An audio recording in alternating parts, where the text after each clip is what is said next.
अस्सलाम वालेकुम।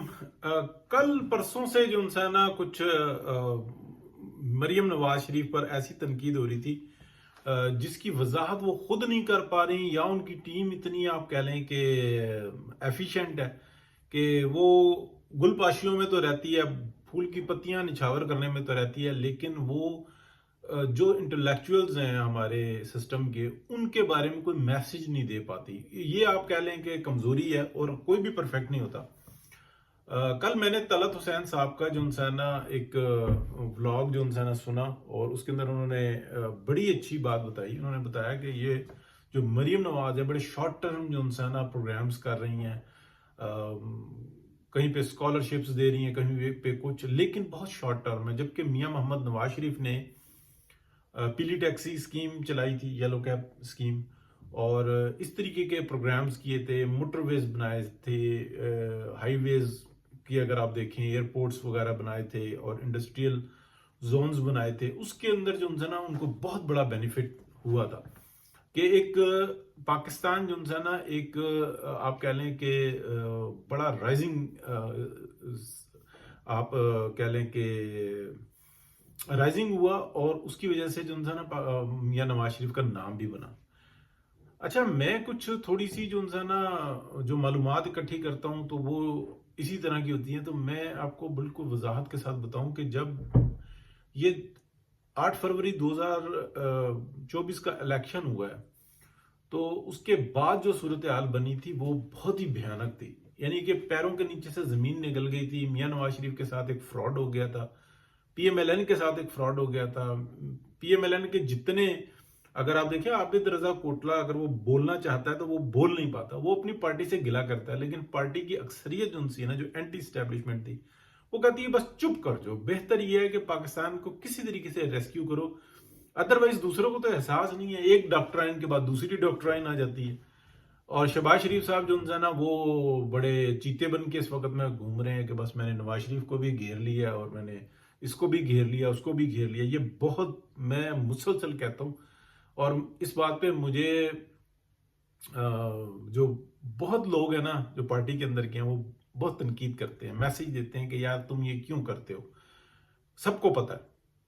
तो मैं कहता हूँ पता है इसलिए मैं करता हूँ। अब यहां पर मैं आपको बताता हूं कि जो तलत हुसैन साहब ने बहुत जबरदस्त बात कही। देखें, मियां नवाज शरीफ ने एक बात कही थी कि ये जो सिस्टम बना ना, इस सिस्टम की कोई बुनियाद नहीं है, और जिन लोगों के हाथों से ये बनवाया गया है वो खुद भी परेशान है। वो अगर परेशान नहीं भी हैं तो वो मुतमईन नहीं है, क्योंकि इस सिस्टम को एक्सपोज क्या करना, ये ऑलरेडी एक्सपोज्ड है।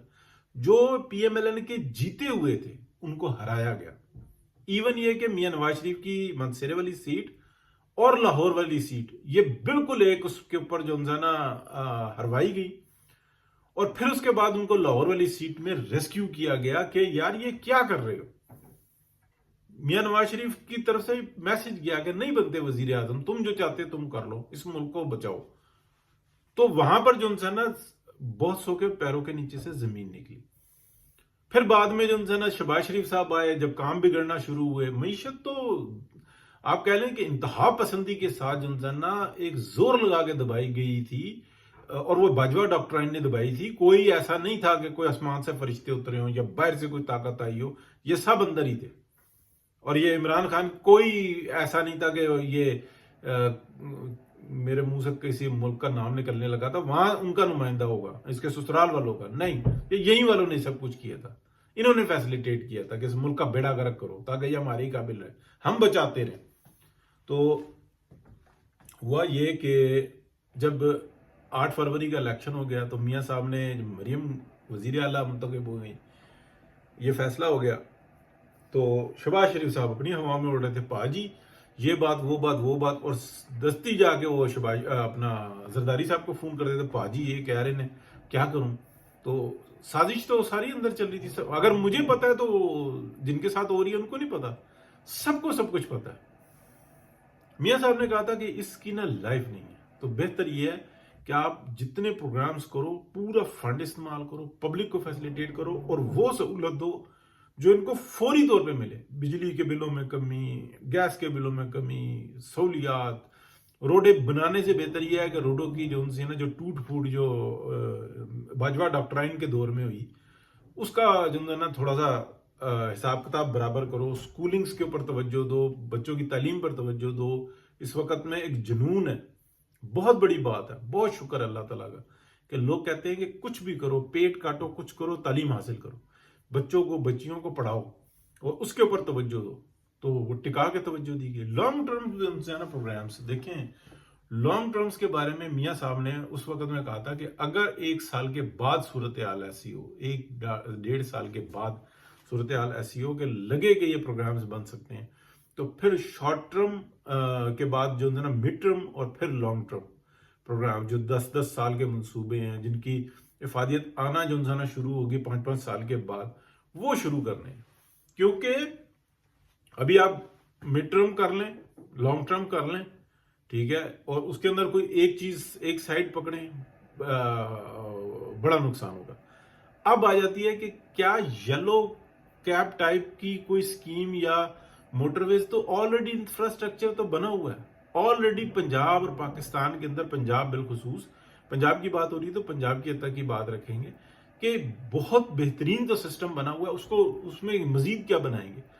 وہ جو مزید بڑھانے والی باتیں آ جاتی نا، یعنی کہ کیا ایک آسان اقساط پر قرضے دینا، انڈسٹری کے اس میں دینا، آلریڈی مسئلہ یہ ہوتا ہے کہ جو نئے تجربے کرنے کے لیے اٹھتے ہیں وہ نقصان کر بیٹھتے ہیں، جو پرانے چل رہے ہوتے ہیں وہ سک کر لیتے ہیں اس پیسے کو۔ یہ سسٹم بہت جو ہے نا بھیانک ہوتا ہے، تو گریجولی جو ہے نا دینا یہ بہت امپورٹنٹ تھا۔ تو اس کے اندر آپ دیکھیں 1 سال ہوا ہے تو اس طرف آ رہا ہے معاملہ۔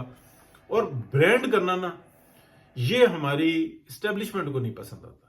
طلعت صاحب کو برا لگے یا کسی اور کو برا لگے یا سب کو برا لگے، پاکستان کی اسٹیبلشمنٹ کہتی ہے برانڈ صرف ہم ہیں، اس ملک کو ہم نے بچایا ہوا ہے، یہاں کے لوگ ہماری وجہ سے سانس لیتے ہیں، زندگیاں ہماری وجہ سے ہیں، موت ہماری وجہ سے ہے، اس دنیا کا نظام، اس کائنات کا نظام بھی ہم نے ہی سنبھالا ہوا ہے۔ یہ ان کی مطلب راسخ عقیدہ، اور وہ ان کو یہ پتا ہوتا ہے کہ ڈی ایچ اے میں بیٹھ کے کس طریقے سے پاکستان کو دیکھا جاتا ہے، کون سے الفاظ بولے جاتے ہیں، کون سے جذبات کا اظہار کیا جاتا ہے، کیسے اکاؤنٹ میں پیسے آتے ہیں اور ان کو خرچ کیسے کرنا ہوتا ہے۔ ٹیکس جو ہے نا وہ جو بتاتے ہیں کہ ہم نے اتنے پروجیکٹ کیے، تو اس کا تو لائسنس ہی نہیں ہے، آپ کے پاس تو دفاع کا لائسنس ہے، ٹھیک ہے۔ تو یہ صورتحال ہے اور اس کی وجہ سے یہ سب کچھ ہوتا ہے۔ بہت شکریہ جی، بات کرتے رہیں گے، اللہ حافظ۔